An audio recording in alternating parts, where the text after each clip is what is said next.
Girlfriend আমার কইছে যে যদি তোমার টিভিতে না দেখা আমি ব্রেকআপ করব।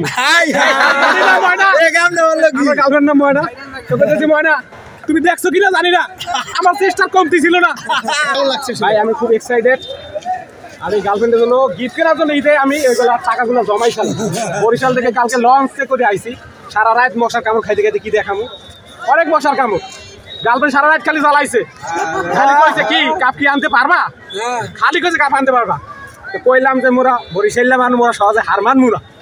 খেলা লাস্ট বলক আর যে পর্যন্ত হোক খেলা অবশ্যই মোরা কাপ নিয়ে আমু ইনশাল্লাহ। তাই আমরা অবশ্যই কাপ জিতছি। আর সবচেয়ে বড় কথা আমার গার্লফ্রেন্ড আমার কইছে যে যদি তোমার টিভিতে না দেখা আমি ব্রেকআপ করব।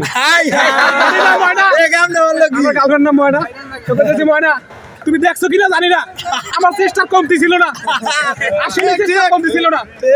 দেখাইছি কিনা আমি জানি না, আসলে আমার মানে ভাঙিয়ে ফেলাইছি চিল্লাইতে চিল্লাইতে। যাই হোক সর্বশেষ এটাই বলতে চাই, ময়না বাকি তুমি জানি থাকো, যাক টিভিতে দেখে না কি প্রাইভেট যারা আছে কারণ না কারো ক্যামেরা অবশ্যই উঠবো।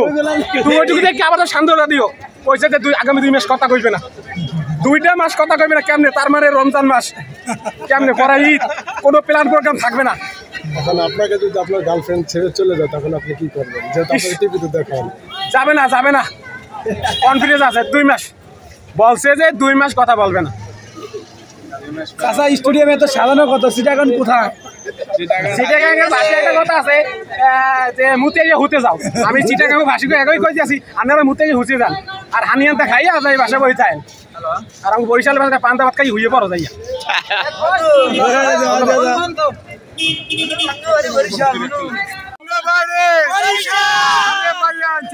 আমরা কি করছি জানো? বরিশালে আমরা খাবার তারা বাড়ি পাঠাই দিছি রে।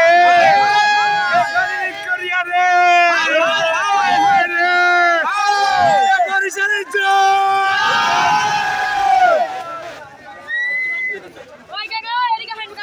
ছবি তুলি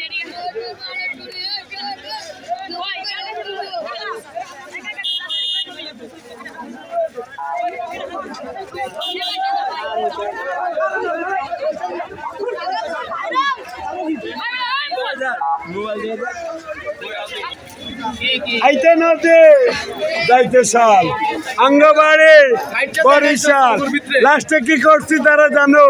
বরিশালে আমরা কাপাইয়া তারা গাড়ি চাকালি করি চোখ মাঝে মাঝে